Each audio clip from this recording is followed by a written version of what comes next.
வணக்கம் மக்களே. இன்னைக்கு நம்ம பார்க்க போகிற வீடியோ ரொம்ப முக்கியமான ஒரு பேங்க்கை பற்றி. அதுதான் ஐடிஎஃப்சி ஃபர்ஸ்ட் பேங்க்.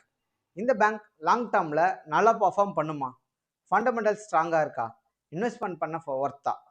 எல்லாத்தையுமே சிம்பிளாக ஸ்டெப் பை ஸ்டெப் இந்த வீடியோவில் பார்க்கலாம். வீடியோ ஸ்கிப் பண்ணாமல் கடைசி வரைக்கும் பாருங்கள். ஐடிஎஃப்சி ஃபர்ஸ்ட் பேங்க் ஒரு பிரைவேட் செக்டார் பேங்க்.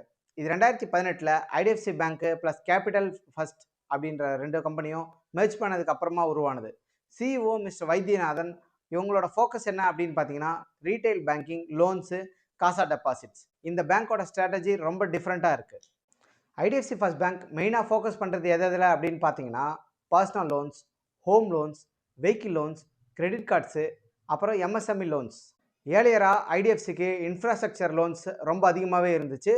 ஆனால் இப்போது ரீட்டைல் பேங்கிங்க்கு ஷிஃப்ட் பண்ணிட்டாங்க.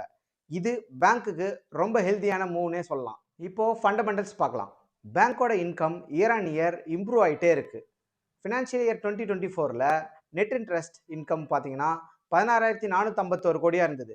அதுவே 2025 19,292 கோடியாக இன்க்ரீஸ் ஆகிருக்கு. இது 17% growth. கோர் பேங்கிங் ரொம்ப ஸ்ட்ராங்காகவும் கிளியராகவும் இருக்குன்றது இதில் தெரியுது. இன்ட்ரெஸ்ட் இன்கம் பார்த்தீங்கன்னா கண்டினியூஸாகவே க்ரோ ஆகிட்டே இருக்குது. 2025 மட்டும் குவார்டர் Q4 மட்டும் நெட் இன்ட்ரெஸ்ட் இன்கம் பார்த்தீங்கன்னா 4,907 கோடியாக இருக்குது. லாஸ்ட் இயரோட கம்பேர் பண்ணால் ஆல்மோஸ்ட் 10% growth.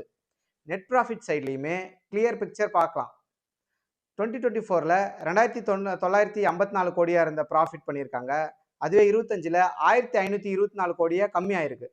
காரணம் என்ன அப்படின்னு பார்த்தா மைக்ரோ ஃபைனான்ஸ் சைடில் எக்ஸ்ட்ரா ப்ரொவிஷனிங் இருக்குது. ஆனால் இங்கே இம்பார்ட்டண்ட்டான பாயிண்ட் என்னன்னா பேங்க் லாஸில் இல்லை, கண்டினியூஸாக ப்ராஃபிட்டில் தான் இருக்குது.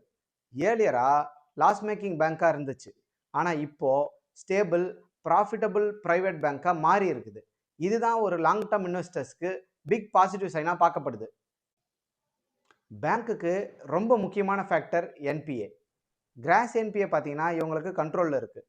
நெட் என்பிஏ பார்த்தீங்கன்னா கிராஜுவலாகவே ரெடியூஸ் ஆகுது. ரீட்டைல் லோன்ஸ் அதிகமாக இருந்தாலும் ரிஸ்க் கொஞ்சம் கம்மி.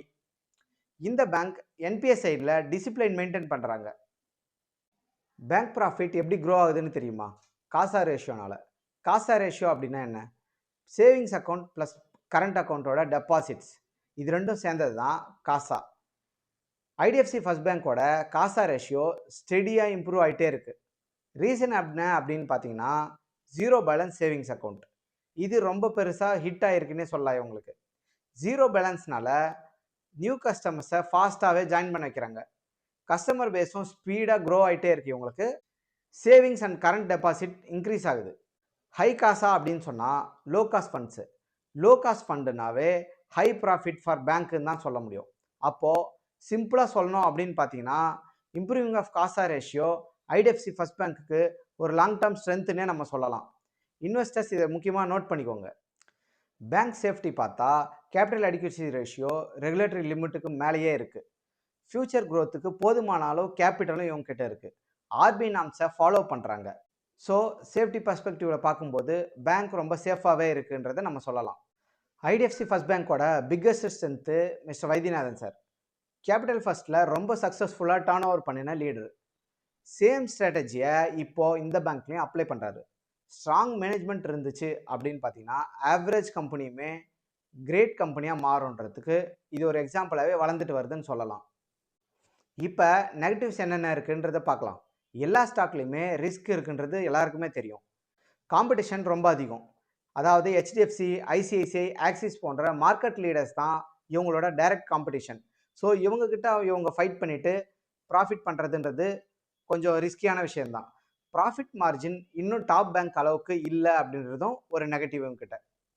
ஷார்ட் டேர்மில் வாலட்டிலிட்டி அதிகமாகவே இருக்கும். இதனால் ஷார்ட் டேர்ம் ட்ரேடர்ஸ்க்கு இது சூட்டபிள் இல்லை.